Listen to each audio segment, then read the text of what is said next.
Hey, everybody. It is so good to be with you, and we have so much to celebrate.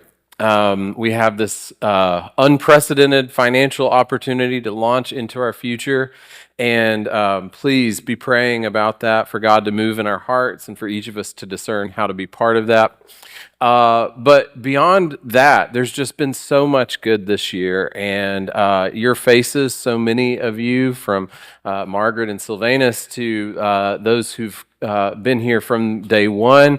There's just so much joy and so much good to celebrate, and I hope you'll help us meet some other new folks by inviting them to come and celebrate with us on Saturday night or Sunday morning. I don't always think about how I'm going to transition from all the announcement stuff to my message, and this is going to feel like a real sharp left turn. I'll just pause. Have you ever been around somebody who's insufferable?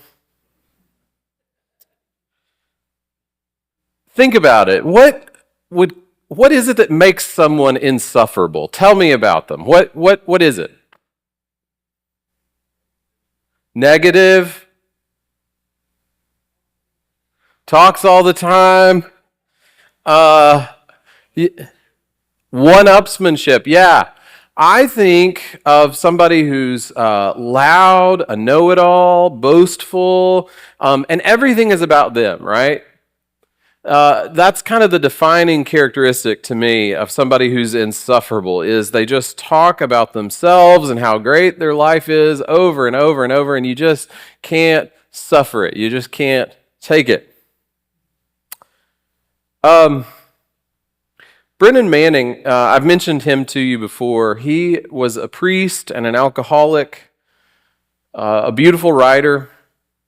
And he tells, in each of his books, he tells the story of his life as a story of God's grace rescuing him.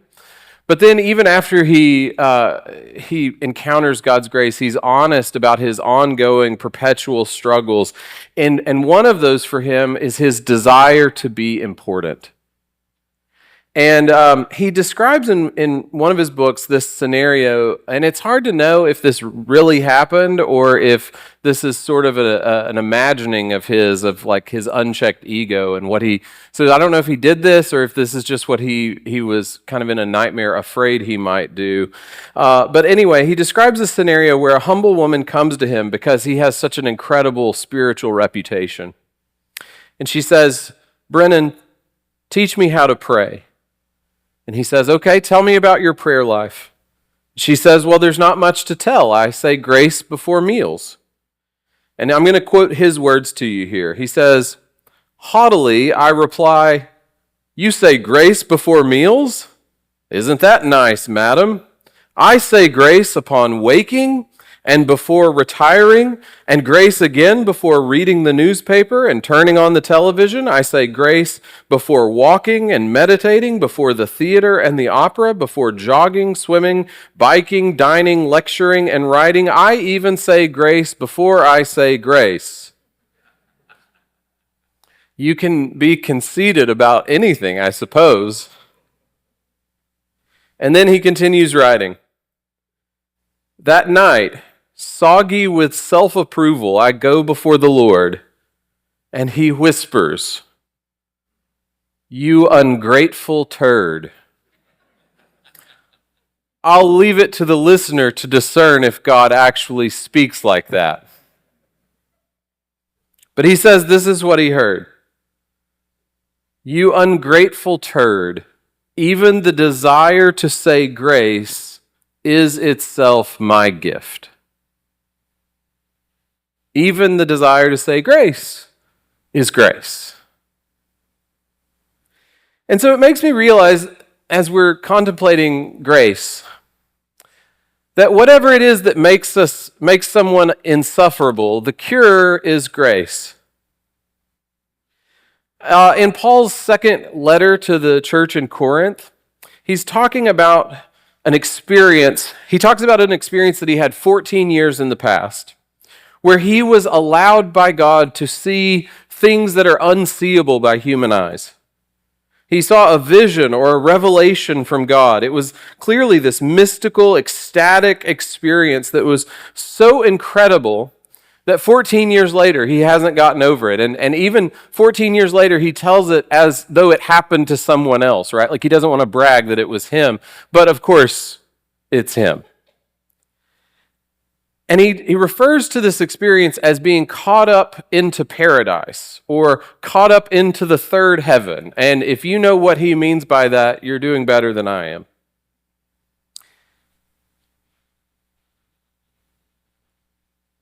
He had this experience, in other words, that was transcendent. And I don't know what he saw or what he heard, but I know this. That's the sort of thing that could really go to your head, isn't it? That's the sort of thing that could make one insufferable. If I received that kind of glimpse behind the curtain, I would be unbearable. And Paul recognizes that he's not immune to that ego-driven kind of possibility, and he says, well, God had a plan for that too. 2 Corinthians 12, verse 6, he says, even if I should choose to boast, I would not be a fool because I would be speaking the truth, but I refrain so no one will think more of me than is warranted by what I do or say, or because of these surpassingly great revelations. And therefore, in order to keep me from becoming conceited, to keep me from being insufferable, I was given a thorn in my flesh, a messenger of Satan to torment me. Now, we're going to go deep in this passage today, but just hang with me there for a bit. Paul says that to keep him from becoming an ungrateful turd, he was given a thorn in the flesh.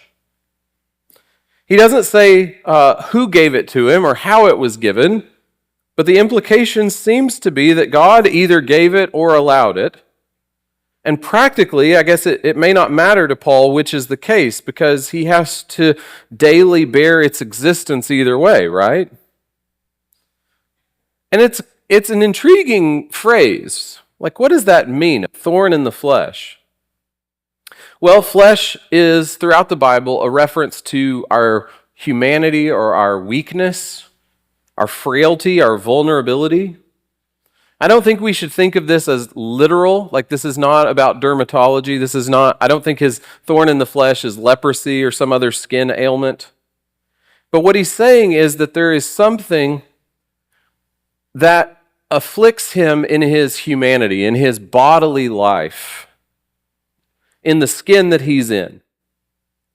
And the word for thorn, it just refers to something that stabs you. It could also be translated as a stake or even a scalpel. And so what Paul is saying is that every day, despite this incredible revelation he's received from God, despite this one-of-a-kind calling that's over his life and the fellowship that he has with Jesus Christ,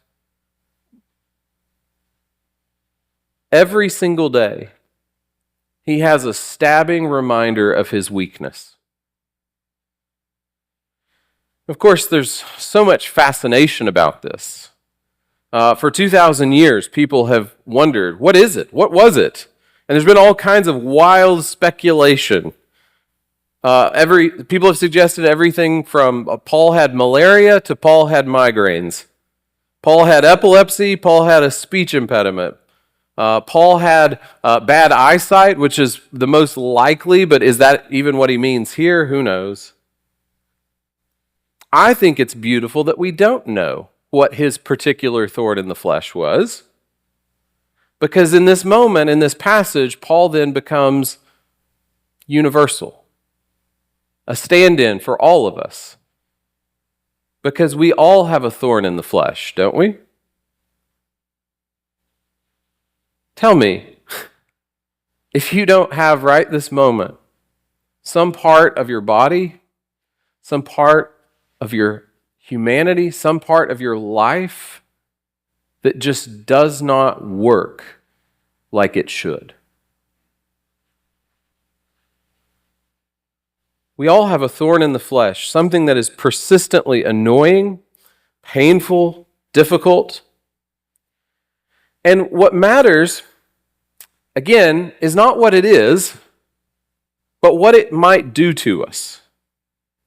Paul describes this thorn in the flesh one other way. I don't know if you noticed that. He said, "It was given to me a thorn in the flesh, a messenger of Satan, to torment me."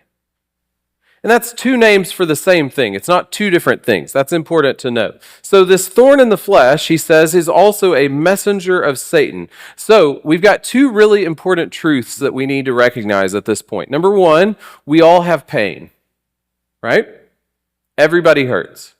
And number two, pain always tells a story. Pain always tells a story. We hear a message. Pain is a messenger. We never think of our pain as random. We are always telling ourselves a story about it. We'll think about some way that our life isn't what we want it to be, and we'll think about how, well, I guess I deserve that. That's a story of shame. Or we'll think about how we don't deserve that. Well, that's a story of pride. Most of all, I think we think about how no one else has to deal with what we do. Right? Paul says that message that we hear in the experience of pain is from Satan. Now, who's that? He's a bad guy, an enemy. The word Satan comes from the Hebrew for an adversary or an accuser. In other words, Satan is a liar. He's not on our side. He's not trying to encourage us or edify us. He's not trying to mature us. He's not trying to fill us with hope. He's not telling us the truth. So should we welcome and believe the thoughts that flood our minds in the experience of pain? No, of course not. But often do we? Yeah. And so our physical pain presents often a spiritual crisis. Why did God do this? Why does God allow this? Why do I even bother? Paul says that all this torments us. I have to. The wordplay here is just too good. Forgive me. He says pain bedevils us. Thank you. Okay, so this is huge. That the real problem of pain is not the physical suffering. It is the message we hear. The message that we are receptive to, that we are more likely to internalize when we are hurting. The story we accept in our lowest moments about how we must actually be alone. About how God, if He exists, must actually be quite unsympathetic.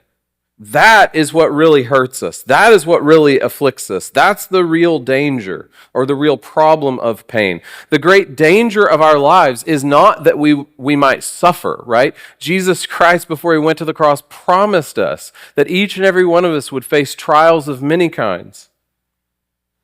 The real danger of our lives is not that we will suffer, but that in our suffering, we might let go of the goodness of God. We might listen wholeheartedly to the wrong story. What is that story? The story of suffering. I want to rely here on some really profound words by someone who is incredibly familiar with suffering.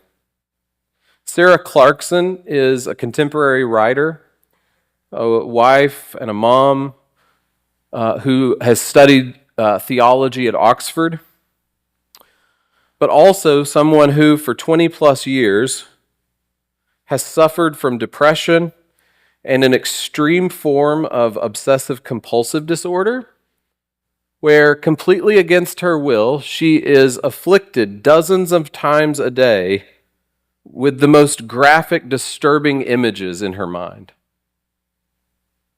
She writes this: pain tells us a story that the loss and rejection, the anguish or abuse that we have known defines our identity. That nothing is sacred and certainly nothing is safe.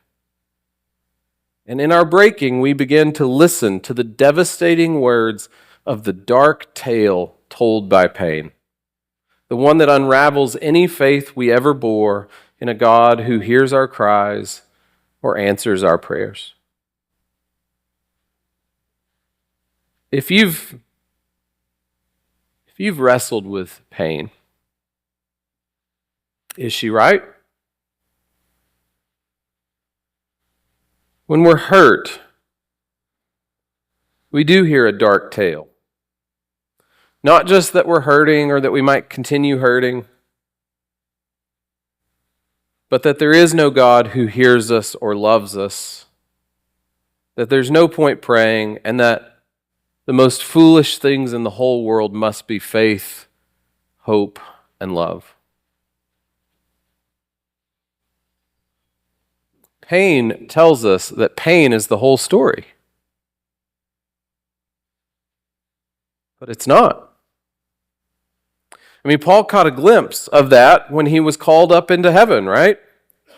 And you and I haven't had that specific experience probably, but we have had our experiences of grace, of beauty, of belonging, of purpose. Sarah was kind enough, completely unplanned, to share her experience of that this morning. We have all had our experiences of grace, beauty, belonging, purpose, our experiences that are nothing less than transcendent.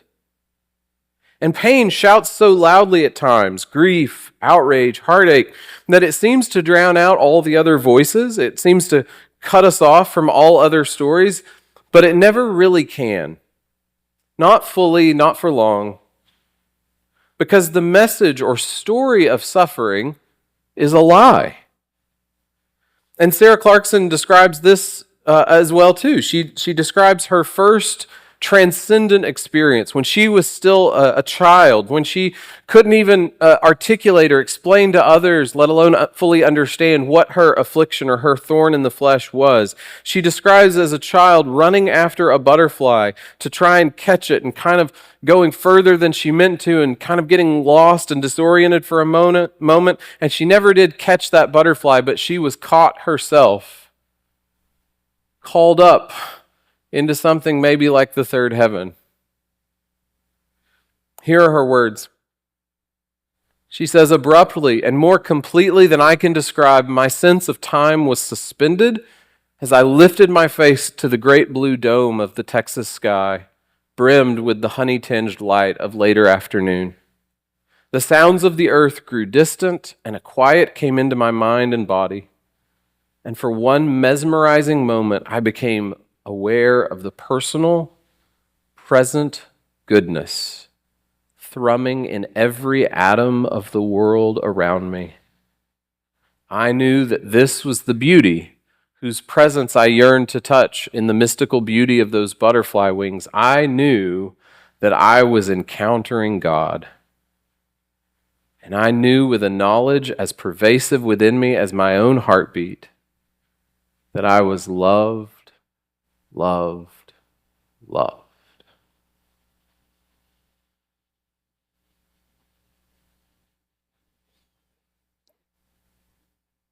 Beauty, goodness, belonging. These tell a different story. Bigger and better, more full of grace, less cynical. She sums it up. She says, beauty and brokenness told me two different stories about the world. I believe that beauty told true. And that's the choice we face, right? Our lives are full of beauty and brokenness. Our lives are full of unmerited favor and undeniable pain. Our lives are full of inexplicable grace and thorns in our flesh. So which story will we believe is the true one? The truest one?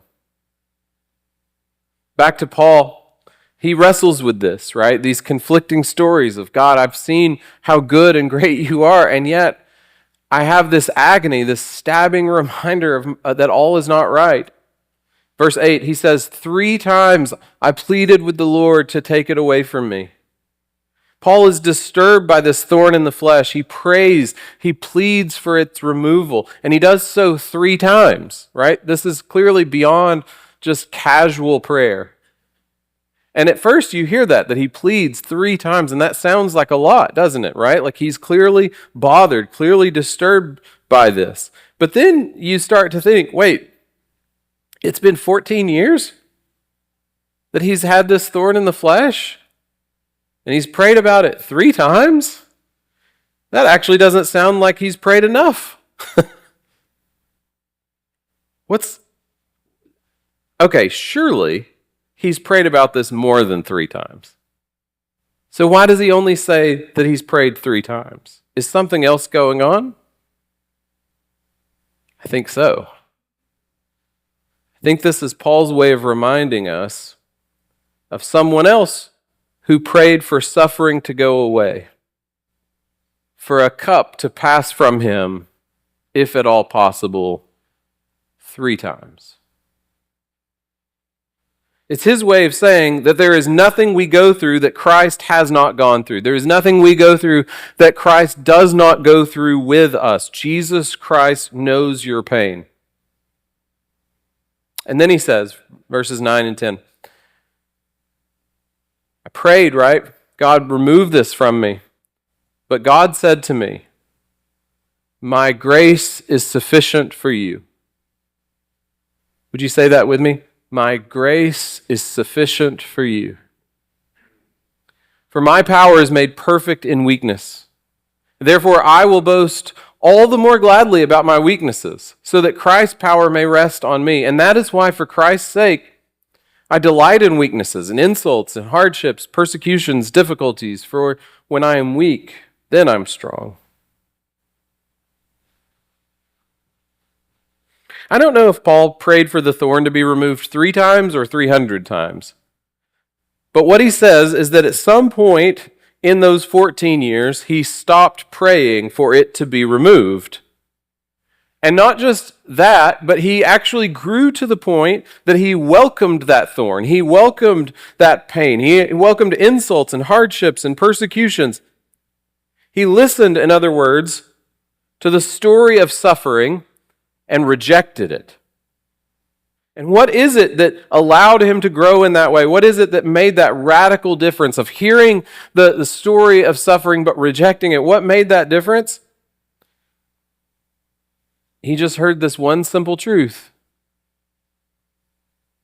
that grace is enough. My grace is sufficient for you. Where you're weak, I'll be strong for you. That's the true story, that my grace will always be enough. We're in this series called Grace Runs Deep, and in the first couple of weeks of this, we've talked about that we can trust grace. We can reject shallow understandings of grace. It runs deep, right? And it's deeper than all of our sins. We can trust it for complete forgiveness. There's nothing to add to it. And we can trust it not just for our past, but for our future as well. And today I want to ask you to trust in grace even in your suffering. I want you to believe in a grace that runs deeper than all your pain. Do you believe that? That when you hit rock bottom, that rock will be grace?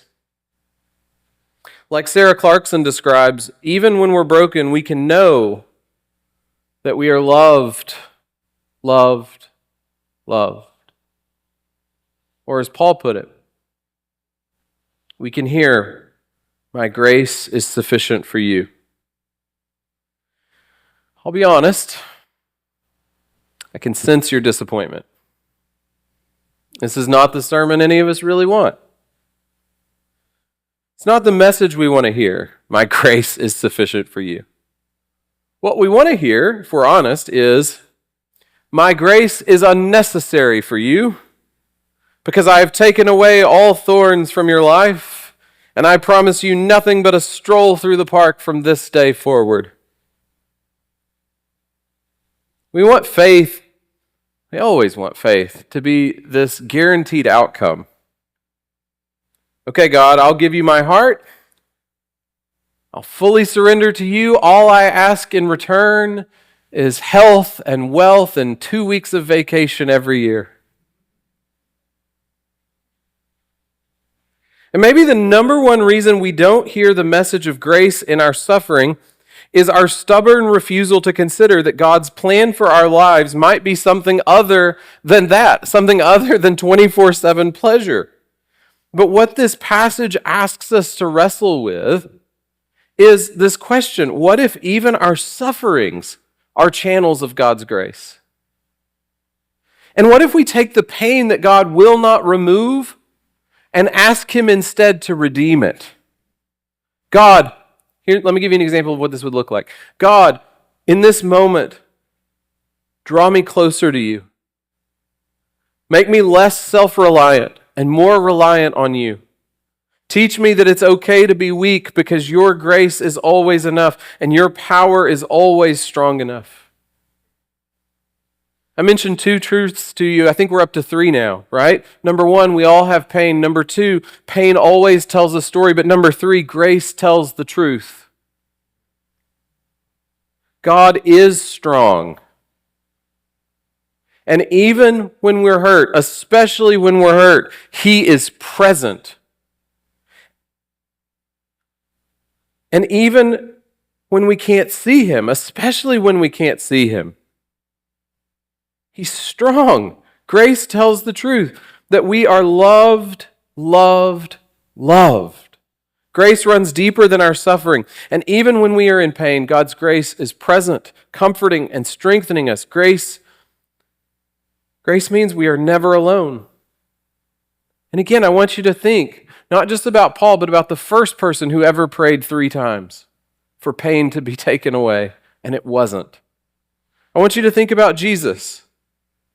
The author of Hebrews refers to him as a high priest, right? Someone who stands between us and God, between us and the divine, between us and the mystery that we cannot fully comprehend. And he says that we don't have to worry that he's like this guy that's unsympathetic. No, because we know better.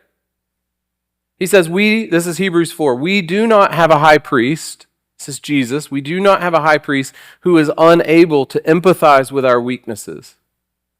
No, we have one who has been tempted in every way just as we are, yet he did not sin. So here's the consequence of that. If we understand that Jesus is in solidarity with us even in our lowest of lows, right? Here's the consequence. Then let us then approach God's throne of grace with confidence, so that we may receive mercy and find grace to help us in our time of need.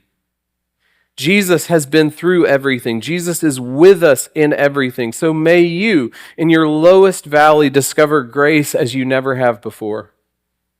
May you see that Jesus is always able to empathize with you, and may you know that what He does not remove, He will redeem. You're hurting in some way and you want it to go away. His grace is sufficient for you. You're not sure if your faith can survive this season of grief or pain. His grace is sufficient for you. You've spent too long believing the story of suffering. His grace is sufficient for you. Amen? Whatever version of life you imagine would be better, easy and pain-free, it wouldn't actually be better because you wouldn't know God's grace like you need to know it. And you'd probably be insufferable. Would you pray with me? God, I just want to ask for everybody right now who doesn't have to really think about what the thorn in their flesh is, for everybody who's wrestling with grief, injustice, outrage, heartache, chronic pain,